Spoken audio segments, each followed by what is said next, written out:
The stars look different tonight. Jin leaned closer to the telescope screen and frowned.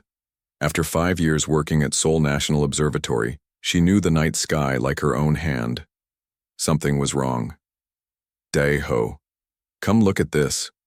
She called to her colleague. Dae-ho was eating his late-night snack, a bowl of instant noodles. He put it down and walked over. What did you find? I'm not sure. These energy readings near Mars don't make sense. Jin pointed to the screen. Strange. Purple lines crossed the black background where there should be none. Dae-ho adjusted his glasses. Probably just equipment problems. We should run the system check again. Jin wasn't so sure. The readings had started 3 nights ago, small at first, then growing stronger. But Dae-ho was the senior researcher, so she nodded and started the diagnostic program. Far beyond Earth's atmosphere, beyond even the reach of human telescopes, a massive ship moved silently through space. The starlight reflected off its black metal shell. It was 5 kilometers long and shaped like an arrow. This was the Starbreaker, the most feared warship in the galaxy. On its bridge, Admiral Kono stood with his hands behind his back. He was tall with gray skin and 4 eyes that never seemed to blink. Around him, the crew worked at their stations, their fingers moving quickly over glowing control panels. Status report, Kono said. A crew member looked up. We are approaching the 3rd planet, Admiral. All systems are working perfectly. Kono nodded. And the primitives? Have they detected us? No, Admiral. Their technology is too simple. They cannot see past their own moon clearly. Kono allowed himself a small smile. In his long career, he had ordered the destruction of 3 worlds, not because he enjoyed it, but because the Galactic Council had judged those species too dangerous to join the galactic community. Some species developed too quickly. They created weapons before they developed wisdom. The Council could not allow that. This is just a routine check, Kono reminded himself. Earth is still primitive. They pose no danger. But something felt wrong. He couldn't explain it. But after 200 years in space, Kono had learned to trust his feelings. Increase. Shields to maximum, he ordered suddenly. His second-in-command looked surprised. But Admiral, the humans have no weapons that could do it, Kono said sharply. On Mars, inside a hidden base built into the red planet's largest canyon, alarms began to sound. Alien observers rushed to their stations. They looked nothing like humans. Some had 6 limbs, others had skin that changed colors as they moved. But they all wore the same uniform with the Galactic Council symbol, a spiral of stars. The base commander, a tall blue-skinned being, spoke urgently into a communication device. The Starbreaker has arrived as scheduled, but they've raised their shields to maximum power. This is not part of the mission plan. Through the base's powerful sensors, they watched the massive warship approach Earth. For 50 years, they had observed humans from this hidden outpost. Their job was to monitor Earth until humans were ready to join the wider galactic community, or until they proved too dangerous to be allowed to develop further. Should we contact Admiral Kono? An assistant asked. No, the commander decided. We watch and report only. Those are our orders. Back in Seoul, Jin finished the system diagnostic. Everything is working correctly, she told Dae-ho. These energy readings are real. Dae-ho looked troubled now. If they're real, then what? Jin's computer screen suddenly went blank. Then strange symbols appeared, lines and circles that formed complex patterns. Is this some kind of joke? Jin asked, looking at Dae-ho. He shook his head, eyes wide. I'm not doing this. The symbols changed, forming what looked like mathematical equations, but unlike any Jin had seen before. She grabbed her phone and took pictures.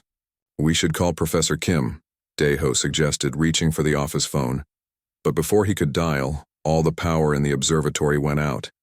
They sat in total darkness for 3 seconds before the emergency lights came on. That's not supposed to happen, Jin whispered. The backup generator should have started immediately. In space, the Starbreaker approached Earth's orbit. Admiral Kono felt the strange feeling grow stronger. Something was watching them. Something was waiting. Admiral, His second-in-command called. "We're detecting unusual energy patterns from the planet." Kono walked to the main screen. "Show me." The screen displayed Earth, beautiful blue and green. But now there were golden lines of energy rising from various points on the surface, mostly from the oceans. "Analysis?" Kono demanded. "Unknown technology, Admiral. It's not showing up on any of our databases." That was impossible. The Galactic Council had records of every technology developed by every known species. "Full stop," Kono ordered. "Prepare to be—" He never finished the sentence. A bright light filled the bridge. Every crew member froze in place. Admiral Kono felt a strange pulling sensation, as if his mind was being stretched thin, and then the Starbreaker simply vanished. On the Mars base, panic erupted. "What just happened?" the commander demanded. "The Starbreaker is gone," an officer reported, voice shaking. "No explosion. No warp signature. It's just gone." The commander stared at the empty space where the massive warship had been moments before. This was impossible. The Starbreaker was the most powerful vessel ever built. It carried weapons that could destroy planets. And now it had disappeared without a trace. "Send an emergency message to the Council," he ordered. Priority 1. Jin's phone rang as she and Daeho were checking the observatory's electrical systems. "Hello?" she answered. "Jin, it's Yuna. Something weird is happening at my office." Jin's sister worked as a software engineer at a tech company in downtown Seoul. "What do you mean?" Jin asked. "All our computers started displaying strange symbols. Then they shut down. The whole building lost power for a few seconds." Jin felt a chill. "What kind of symbols?" "I don't know how to describe them. I took pictures. I'll send them to you." Moments later, Jin's phone buzzed. The pictures from Yuna showed the same symbols that had appeared on Jin's computer. "Yuna, can you come to the observatory? Bring your laptop. Now, it's almost midnight." "It's important," Jin insisted. After hanging up, Jin turned to Daeho. "This isn't just happening here. Something big is going on." An hour later, Yuna arrived at the observatory. The three of them compared the symbols on Yuna's laptop with the pictures Jin had taken. "They're identical," Daeho confirmed. Yuna, who was shorter than Jin but with the same sharp eyes, studied the patterns. "Some of these look like encryption algorithms, but much more complex than anything I've worked with." Could it be some kind of message? Jin wondered. Daeho shook his head. From who? And why? They had no answers, only more questions. That night, Jin dreamed of stars. In her dream, they spoke to her in a language of light and mathematics. They showed her Earth as it was long ago, filled with wonders and technologies beyond imagination. She saw massive ships rising from hidden bases deep in the oceans. She saw humans walking among alien species as equals. She saw terrible weapons and beautiful cities among the stars. When she woke up, her heart was racing. Sunlight streamed through her apartment window. Jin got up, still half asleep, and walked to the bathroom. Something caught her eye. The wall beside her bed was covered in writing, the same strange symbols from the computers. She looked down at her hands. There was marker ink on her fingers. More writing covered the bathroom walls and the kitchen walls. Every wall in her apartment was filled with the alien symbols written in her own handwriting. Jin sat down on the floor, her legs suddenly weak. "What's happening to me?" she whispered. Her phone rang. It was Daeho. "Jin," he said, his voice urgent. "Turn on your TV, any channel." She found the remote with shaking hands and pressed the power button. The news was showing live footage of something in the sky above Seoul. Something enormous, and not from Earth. The search for the missing warship had begun. The alien ships hung in the sky like giant metal clouds. People filled the streets of Seoul looking up with fear and wonder. Some prayed, some cried, some took pictures with their phones. Jin stood on her apartment balcony, watching the ships. There were 7 of them, smaller than the one in her dreams but still huge. Her phone rang. It was Yuna. "Are you seeing this?" Yuna asked, her voice shaking. Yes, Jin said. Can you come over? Bring your laptop. I'll be there in 20 minutes. Jin went back inside and looked at the symbols covering her walls. Last night they had made no sense. But now, strangely, she was starting to understand them. They were a map. A knock at the door made her jump. It was too early for Yuna to arrive. Jin looked through the peephole and saw her neighbor Tae. She opened the door slowly. Tae was a quiet man who lived across the hall. He worked at night and slept during the day. Jin didn't know him well. Hello, she said carefully. Tae's face was serious. I know about the symbols, he said. May I come in? Jin hesitated, then stepped aside. Tae walked in and looked at the writing on her walls without surprise. How do you know about the symbols? Jin asked.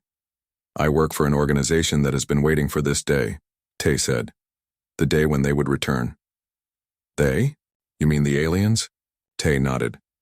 The Galactic Council. They've been watching Earth for centuries. Jin felt a chill. How do you know all this? Before Tae could answer, there was another knock. It was Yuna, arriving earlier than expected. Jin let her in. Yuna looked at Tae with suspicion. Who's this? My neighbor, Jin said. He says he knows about the symbols. Yuna put her laptop on the table and opened it. I've been analyzing the code. Some of it matches what we call the golden ratio in mathematics. It's a pattern that appears in nature. Tae stepped forward. The symbols are directions, he said. They point to an underground facility beneath the Han River. Jin and Yuna stared at him. How could you possibly know that? Yuna demanded. Tae pulled out a small metal object from his pocket. It looked like a coin but with the same symbols that covered Jin's walls. Because I'm part of Earth's defense network, he said. We've been hiding in plain sight for generations waiting for the signal. High above the Earth, on the largest alien ship, Counselor Mech paced the command center. He was tall and thin with pale blue skin and large eyes. Still no sign of the Starbreaker? He asked. His assistant shook her head. No, Counselor. We've scanned the entire planet. The ship is simply gone. Mech frowned. This was impossible. No, primitive planets should be able to hide or destroy a Galactic Council warship. What about the humans? Have they responded to our message? Their world leaders are meeting now, the assistant said. They seem confused and frightened. As they should be, Mech said. Prepare my shuttle. I will speak to them myself. Jin. Yuna and Tae rode in Tai's car toward the Han River. The streets were chaotic. Some people were trying to leave the city while others gathered in groups watching the sky. Where exactly are we going? Yuna asked. There's an old bridge that was closed years ago, Tae explained. Underneath it is the entrance to the facility. Jin looked out the window at the alien ships. Why did they come now? What do they want? They're looking for their missing warship, Tae said. A ship called the Starbreaker. Jin felt a strange tingle at the name. She had heard it before, in her dreams. What happened to it? Yuna asked. Earth's defense system captured it, Tae said. It was automatic. The system was created long ago to protect Earth.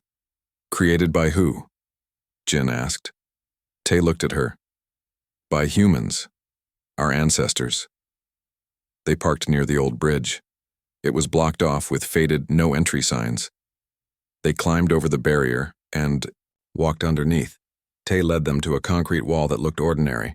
He placed his metal coin against it. Lines of light spread from the coin, forming the now familiar symbols.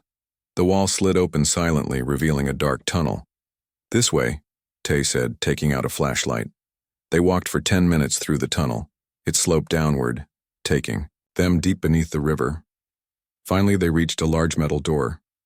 Only a chosen one can open this door, Tae said, looking at Jin. What do you mean? Jin asked. I'm just an astrophysicist. The defense system chose you, Tae explained. That's why it sent you the symbols. You have the right mind pattern. Jin stepped forward, unsure what to do. The door had no handle, no keypad. She placed her hand against the cold metal. For a moment, nothing happened. Then, The door began to glow with soft blue light. It opened slowly. They stepped into a vast chamber filled with strange technology. Lights came on automatically as they entered. In the center of the room was a large round platform. "What is this place?" Una whispered. As if answering her question, the platform lit up. A hologram appeared above it, a three-dimensional map of the galaxy. "It's a command center," Tay said, "one of many hidden around the world." Jin walked toward the platform, drawn to it. As she got closer, the hologram changed, showing Earth. Then it zoomed in on Seoul, then on their exact location. A voice spoke from everywhere and nowhere. It spoke in a language Jin had never heard, yet somehow she understood it. "Defense system activated," the voice said. "Welcome back, Commander." Una grabbed Jin's arm. "The computer thinks you're someone else." Jin shook her head. "No, it knows exactly who I am." Though she didn't understand how she knew this, she felt certain. She stepped onto the platform. The hologram changed again, showing a massive ship, the Starbreaker, trapped in what looked like a bubble of energy. "The ship is being held in a pocket dimension," Jin said, the knowledge somehow flowing into her mind. "It's safe but contained." Tay looked at her with respect. The old stories were true. The system chooses its operators carefully. A new hologram appeared, a message written in the strange symbols, but now Jin could read them perfectly. "What does it say?" Una asked. Jin's voice was quiet as she translated. "It says, 'Remember who you really are. Humans were never meant to be primitive. The time of hiding is over.'" The entire facility rumbled. Suddenly, dust fell from the ceiling. "What's happening?" Una asked, looking up fearfully. Tay checked a panel on the wall. "We have visitors," he said grimly. "The Galactic Council has found us." The voice spoke again, initiating historical record playback. The truth must be known. New holograms appeared around them, showing images from Earth's distant past. Cities far more advanced than anything in the present. Humans traveling among the stars, and wars. Terrible. Wars that spanned the galaxy. Jin watched in shock as the truth about human history began to unfold before her eyes. Admiral Kono was not dead, but he wasn't truly alive either.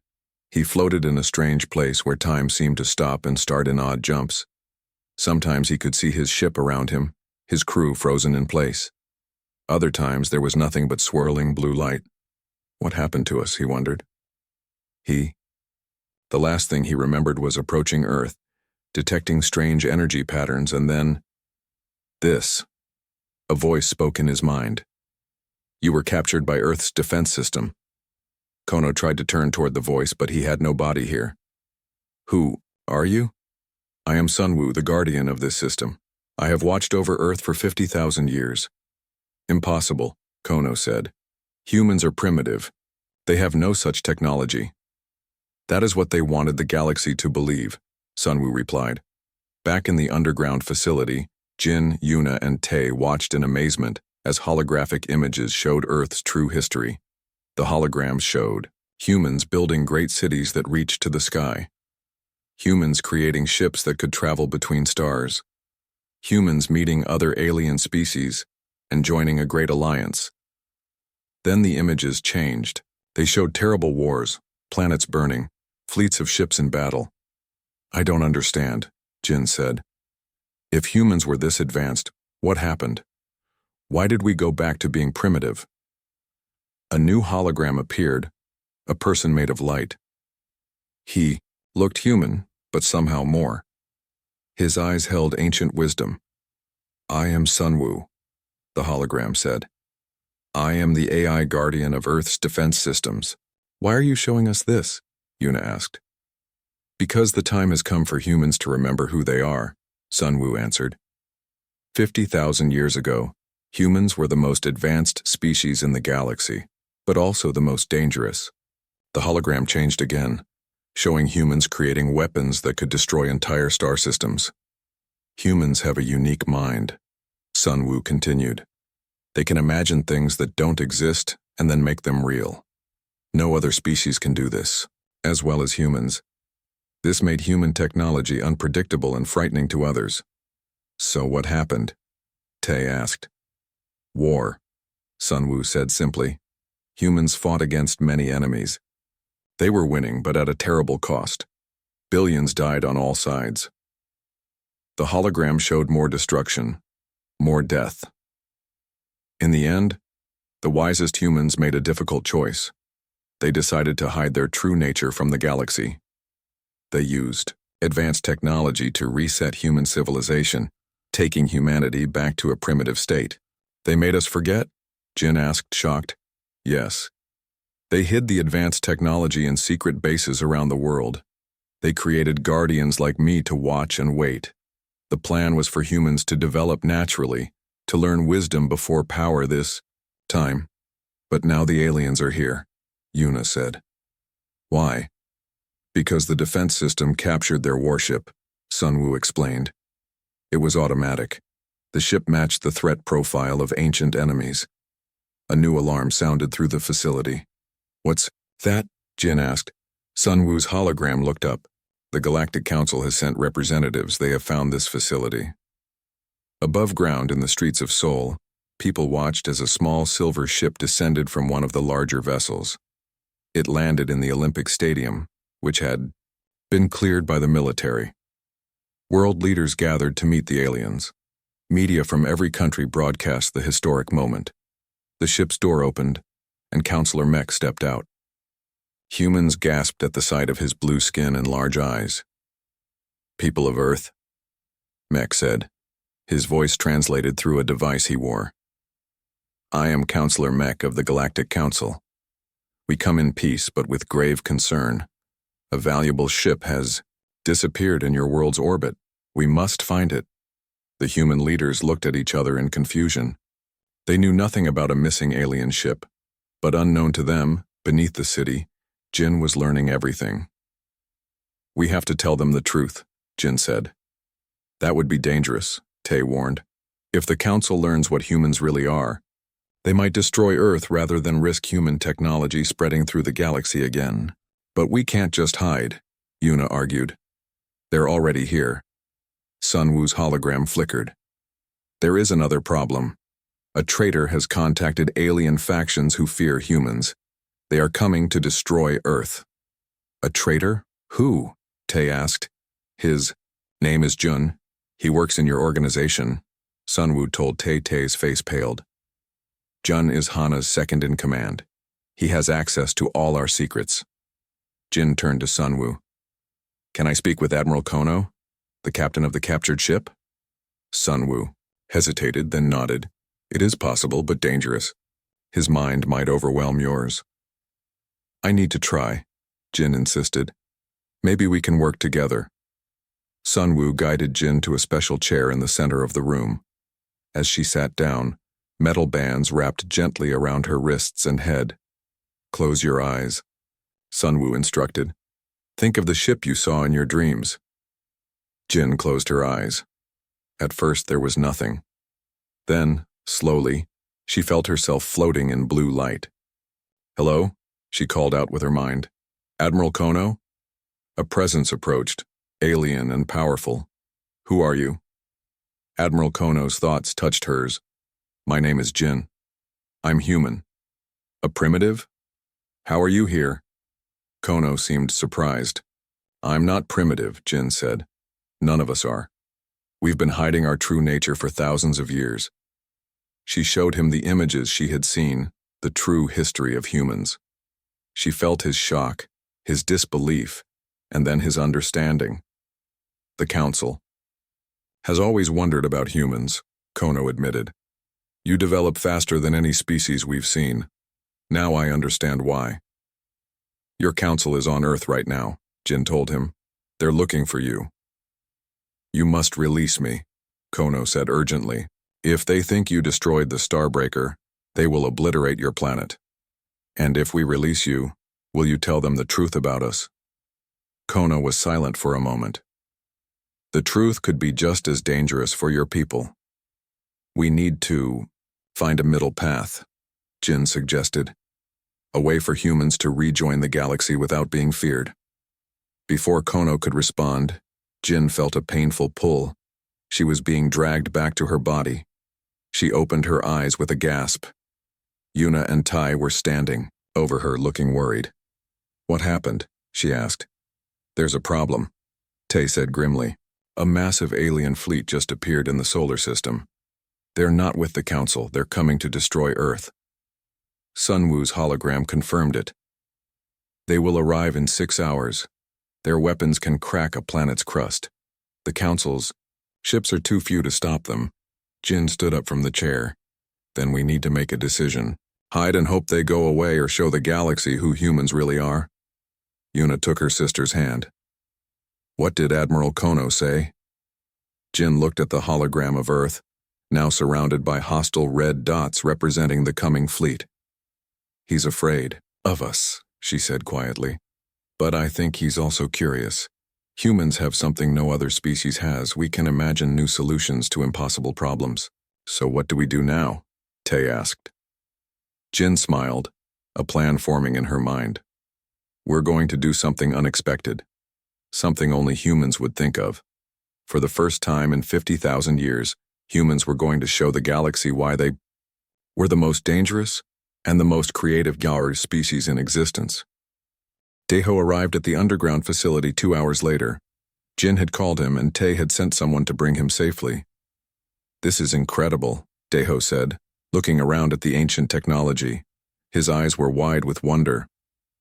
"We need your help," Jin told him. "You're the best physicist I know." Daeho adjusted his glasses. "What can I do?" Jin pointed to the hologram showing the incoming enemy fleet. "In 4 hours, those ships will reach Earth. They plan to destroy us."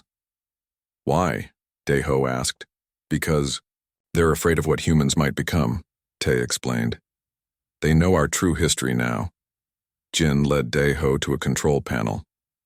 "Sunwoo has shown me how humans are different from other species. We need you to understand it too." Sunwoo's hologram appeared beside them. "Humans have a unique ability that other species lack," the AI said. "You can make mental leaps that others cannot. You see connections where none seem to exist." "You mean creativity?" Daeho asked. "It's more than that," Sunwoo replied. "What you call creativity is actually your mind touching higher dimensions unconsciously. You can imagine things that don't exist yet, and then bring them into reality." Daeho's eyes widened. "That's why alien technology seems so logical. They can only build on what already exists. They can't make the jumps we can." "Exactly," Sunwoo nodded. "This is why humans were feared. Your technology evolved in ways no one could predict." Jin touched Daeho's shoulder. "We need that ability now. We're going to release the Starbreaker from the pocket dimension, but first we need to modify it." "Modify an alien warship?" Daeho looked doubtful. "How?" "With human unpredictability." Jin smiled. In the pocket dimension, Admiral Kono waited. His conversation with the human named Jin had shaken him deeply. If humans were truly, as she described, the galaxy's understanding of them was completely wrong. The blue light around him flickered. A voice spoke. "Sunwoo, the AI guardian." "Admiral, the humans have a proposal," Sunwoo said. "They wish to release you and your ship." "Why would they do that?" Kono asked suspiciously. "Because a fleet is coming to destroy Earth. A fleet not controlled by your council." This was troubling news. Who sent this fleet? Species who fear human potential. They were contacted by a traitor who learned the truth. Kono considered this. "And what do the humans want from me?" "They wish to modify your ship's systems temporarily, to add human creativity to your weapons and defenses." Kono was silent for a long moment. This was against all council protocols. Allowing a less advanced species to access council technology was forbidden. But were humans really less advanced, or were they simply hiding their true nature? "What guarantee do I have that they won't take control of my ship permanently?" Kono finally asked. "None," Sunwoo replied honestly. "You must trust them, as they must trust you." Kano made his decision. Very well. I agree to their proposal. Back in the facility, Jin, Daeho, Yuna, and Tae worked frantically. Sunwoo had taught them how to access the pocket dimension. On large screens, they could see the Starbreaker's systems. These weapon designs are so straightforward, Daeho said, studying the alien technology. They're powerful but predictable. That's the point, Jin said. We need to make them unpredictable. Yuna was typing rapidly on a strange keyboard. I think I understand how their computer systems work. They're like ours, but without random elements. Tae monitored the approaching enemy fleet. 2 hours until they arrive. The council ships are moving to intercept, but they're outnumbered. Jin closed her eyes, concentrating. Through the mental link Sunwoo had created, she could communicate with Admiral Kono. We're going to introduce a human element to your weapon systems, she explained to him. We call it quantum uncertainty. Your weapons will behave differently each time they're used. That sounds chaotic, Kono replied, concerned. It is, Jin admitted. But that chaos is our strength. The enemy won't be able to predict what's coming. Above, Seoul, the Galactic Council ships moved into defensive positions. Counselor Mech was speaking with Earth's leaders when he received the alarming news. A hostile fleet approaches, his assistant reported. They claim Earth has awakened dangerous technology and must be eliminated. The human leaders looked frightened. They still didn't understand what was happening. How many ships? Mech asked. 200. We have only 30. Mech turned to the humans. Is there something you haven't told me? Why would they think you have dangerous technology? Before anyone could answer, a message came through. Counselor, the Starbreaker has reappeared. In orbit around Earth, a tier opened in space. The massive warship Starbreaker emerged, its black metal hull gleaming in the sunlight. Inside the ship, Admiral Kono stood on the bridge. His crew was slowly waking up, confused about what had happened. Status report, Kono ordered. All systems are unusual, Admiral. His second-in-command reported. The weapons and shields are showing strange readings. Kono nodded. That's the human modification. Prepare for battle. Through his mental link with Jin, Kono could sense her guiding the new systems. It was an odd feeling, having a human mind connected to his ship. The enemy fleet will exit lightspeed in 10 minutes, his tactical officer reported. Open a channel to Counselor Mech, Kono ordered. Mech's face appeared on the main screen. His eyes widened at the sight of Kono. Admiral, you're alive. What happened? To you? Earth's defense system captured us, Kono explained. But the humans have released us to help fight against the coming threat. Defense system? Humans don't have... They do, Kono interrupted. There's much about humans we didn't know, Counselor. But now is not the time. We have a battle to prepare for. The enemy fleet arrived in a flash of light. 200 warships, their weapons already charging. They're not even asking for surrender, Tae said grimly, watching from the facility below. They never planned to, Jin replied. They're too afraid of what humans might become. The Starbreaker moved forward, positioning itself between Earth and the enemy fleet. It's time, Jin said. Daeho, activate the modifications. Daeho pressed a sequence of controls. On the screens, they could see the Starbreaker beginning to change. Its hull rippled like water. New weapons emerged, strange combinations of alien and human technology. The enemy fleet fired first. Hundreds of energy beams shot toward the Starbreaker. But the shields that appeared around the ship weren't normal shields. They bent and twisted, sending the enemy fire back in random directions. Some enemy ships were hit by their own weapons. Then the Starbreaker fired back. Its weapons created impossible effects. Some formed miniature black holes that swallowed enemy ships. Others split into thousands of smaller projectiles that changed direction in ways that defied physics. It's working, Yuna shouted. The enemy fleet was in chaos. Their carefully planned attack was falling apart because they couldn't predict what the Starbreaker would do next. The battle lasted less than an hour. When it was over, half the enemy fleet had been destroyed. The rest retreated, jumping back to light speed and vanishing among the stars. In the underground facility, Jin and the others cheered. "We did it," Daeho said, amazed. "We actually did it." Jin nodded, but she looked tired. Maintaining the mental link with Admiral Kono during the battle had drained her.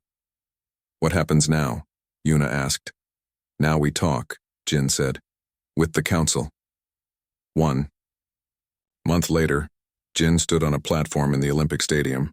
Beside her stood Admiral Kono and Counselor Mech. Thousands of humans filled the stands.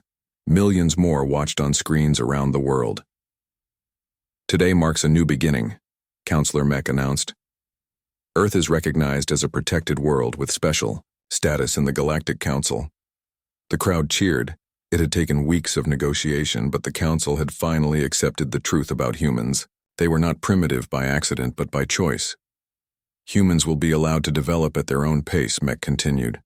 "The technology hidden beneath your planet remains yours alone. But you are welcome to join us among the stars, if you choose." Jin stepped forward to speak. "For 50,000 years, we hid who we really were. We feared our own power. But now we understand that creativity doesn't have to lead to destruction. It can also bring new solutions no one else would imagine." Admiral Kano nodded in agreement. He had become an unexpected ally. The battle had shown him what humans could offer the galaxy, not just danger, but possibility. As Jin looked out at the crowd, she felt a mix of hope and caution. Humans were rejoining the galaxy, but this time they would do it differently. This time, they would use their dangerous creativity to build rather than destroy. The stars were waiting, and humanity was finally ready to return to them. The end.